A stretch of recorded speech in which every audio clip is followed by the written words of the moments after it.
So you want to play Alarak because you want to do things like this and like this. This is a no-nonsense guide to Alarak, High Lord of the Tal'Darim. Let's get into his new strengths and weaknesses. He still maintains his status as a viable solo laner, even more so now with the sustaining power talent at level 1. He is able to punish players who step too far out. And one of the main new strengths is that you are rewarded for playing well.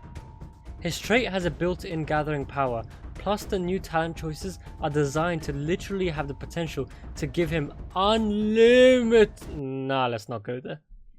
In terms of weaknesses, he doesn't have any. Well, I'd like to say that, but he is now very dependent on the player's skill. What I mean by this is that if you are missing your combo, or you're not hitting as many targets as possible with your E, or even if your counter-strike timing isn't great, you'll realize that if you suffer from all of these weaknesses, then you simply won't get the most out of the hero. Another weakness is that his wave clear still isn't the best, but it's not bad either. He's especially good at clearing enemy mercenary camps that like to stand out of range of your turrets. Here you can see I pushed a shaman into the turrets to quickly dispose of him.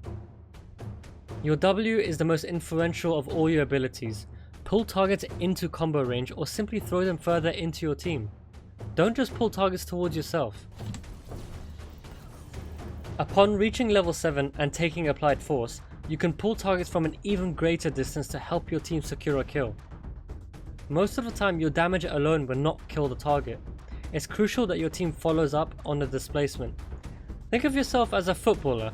The enemy target is the ball, and you're crossing the ball into your team to score the goal. I always tell new Alarak players to spend time in try mode. Put quick cast on and push the target dummy around from every angle and attempt to get combos off. The more you do it, the faster and the more accurate you will become. Just remember, you can use Alt W to push yourself in the direction that you are facing. The level 4 quest Chaos Reigns is an easy quest to complete. Reaching the 15 hits should be simple, but look for opportunities to land the 3 hits on your Q to complete the whole quest instantly. Notice here that I'm also using my E on the furthest target for massive healing. Don't expect to do everything perfectly. Here I tried to use my W to push them into the boss stun, but I flopped it. I used my E afterwards to once again get as much damage and healing as possible. Noticing an opportunity, I use my Q in an attempt to hit multiple targets, and I follow it with a counter strike to finish off the Terran scum as well as the tree hugger. The point to take from this is that as long as you are looking for these opportunities, then you will eventually find more success with the hero. It doesn't matter if you flop combos here and there, just keep practicing. If you find yourself solo laning, try to let the enemy clear the way faster than you and stand in front of your turrets. Keep the enemy minions close and let the next wave come to your side. By doing this, you are zoning the enemy out of XP. Continue the poke and the combos on the enemy hero whilst ignoring the minions behind you. This is especially effective on heroes that require the minions to sustain themselves. Look at the XP difference between me and Sonya. Yes, I'm higher level, and yes, I have 2 assists. But some of that is also due to her not being able to get near the wave.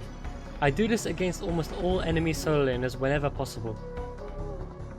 Try to avoid getting hit by skill shots, especially things like Lyrics Drain Hope. Of course, as usual, I'm purposely getting hit here so I can show you guys what not to do. Counter-strike timing is super important. Here I tried to negate the Diva Bomb damage, but Muradin was onto me and stunned me just before I could do it. I still traded 1 for 1, but my death could have been easily avoided. Alarak's abilities are amazing at debating people.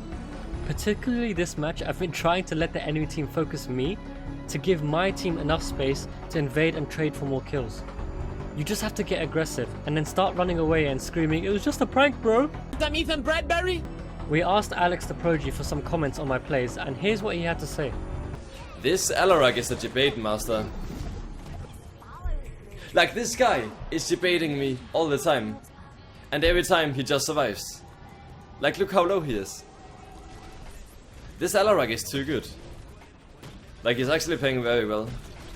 Thank you for the kind comments, Alex. Let's move on. Your Rite of Rakshir should be used on heroes that are about to die or on the front line. they're more likely to get hit by your Q, and 2 Qs on the front line is the same amount of sadism as 1 random kill on a different target. If you've taken Deadly Charge in the late game, use it to chase down fleeing enemies or reposition yourself to secure more kills.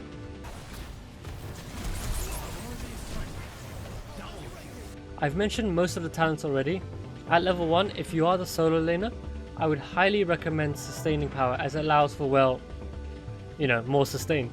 I also take this when I have a support such as Malfurion or Brightwing, who I cannot rely on for burst healing. In the 4-man, with enough support, you can take the E-Quest in order to provide much more utility, and it also synergizes with your level 16. Mocking Strikes is absolutely incredible. You can meet the requirements through your own silence, or if you have taken the E-Quest at 1. But the greater thing is that even if your allies apply any of the conditions listed, your auto attacks will reset your abilities. More abilities means more damage and more sustain. At level 20, all 3 choices are viable. Last Laugh is a riskier choice, and often I don't think it's worth it when Deadly Charge can serve a similar purpose while dishing out more damage. Hasty Bargain can be super broken, especially if you have gathered enough sadism to spend. Using a double combo can be enough to win the game. If you prefer the easier route, then Deadly Charge is still great. Hey Alarak! The pizza's here! Finally.